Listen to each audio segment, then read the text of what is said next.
Assalamualaikum warahmatullahi wabarakatuh. Bagaimana kabarnya hari ini? Semoga kita semua tetap dalam keadaan sehat, ceria, kreatif, dan menyenangkan.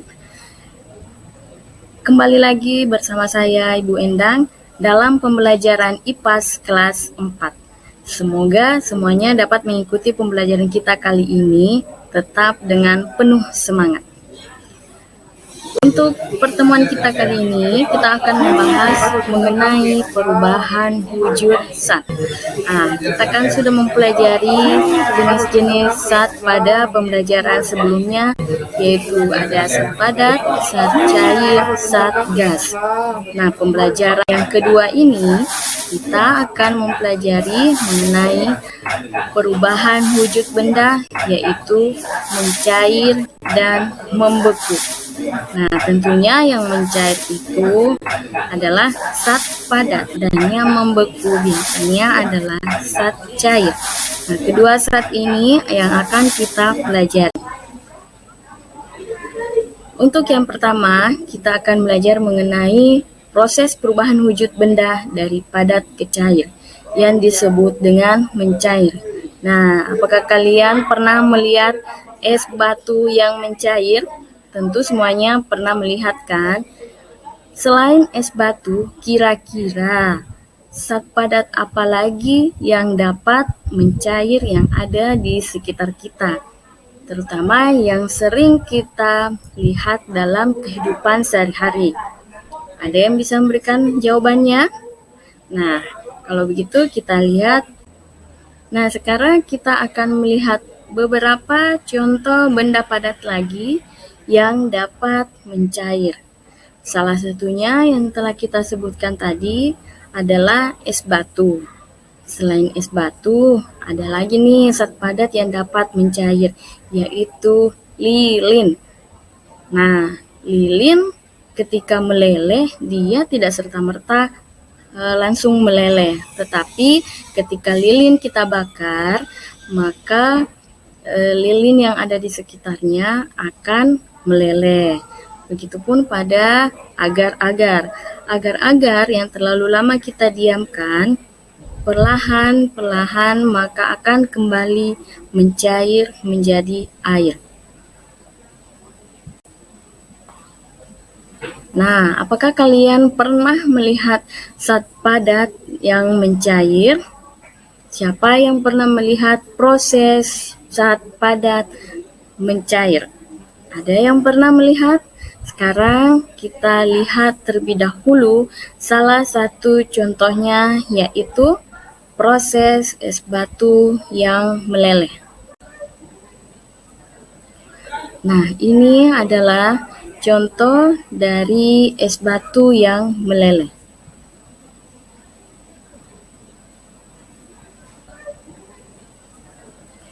Nah, ini adalah contoh dari es batu yang meleleh. Nah, sekarang kita akan melihat pula bagaimana proses lilin dapat meleleh. Ketika sumbu pada lilin kita bakar, maka kalor atau zat panas yang terdapat di sekitar lilin akan membuat lilin perlahan-perlahan akan meleleh. Jadi tidak serta-merta ya lilin tersebut ketika sudah dibakar langsung meleleh, tapi perlahan-lahan. Nah, yang sebelumnya kita telah melihat proses lilin meleleh. Lilin meleleh membutuhkan zat panas atau yang biasa kita sebut dengan kalor. Ada beberapa benda padat yang memang membutuhkan kalor atau panas yang lebih besar untuk dapat berubah wujud menjadi zat cair. Nah, semakin besar kalor atau panas yang diberikan, maka zat padat akan semakin cepat meleleh. Begitu pula dengan jika semakin banyak kalor atau panas yang kita berikan, maka zat padat pun akan lebih cepat mencair. Selanjutnya kita masuk pada proses perubahan wujud, yaitu membeku. Membeku merupakan perubahan wujud benda dari zat cair ke zat padat. Tentunya salah satu contoh yang paling sering kita temukan yaitu air yang kita masukkan pada lemari es, lama-kelamaan dia akan berubah wujud menjadi es batu, berubah menjadi padat. Nah, ketika suatu benda yang sifatnya cair bisa berubah menjadi padat, yaitu ketika zat cair itu kehilangan kalor. Tadi kita telah belajar tentang kalor kan, yaitu kalor merupakan panas yang kita berikan pada zat padat. Nah, jadi ketika zat kalor atau panas pada benda padat itu hilang atau kita dinginkan, maka benda padat tersebut akan kembali membeku. Salah satu contoh zat padat yang lainnya yaitu agar-agar.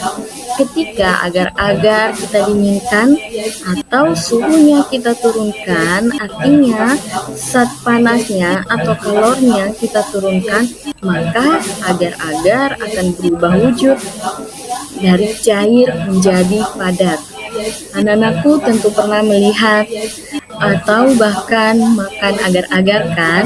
Nah, kalian tentu tahu tidak, agar-agar berasal dari air yang kita dinginkan ketika suhu atau kalornya mulai hilang atau turun, maka agar-agar bisa berubah wujud menjadi padat.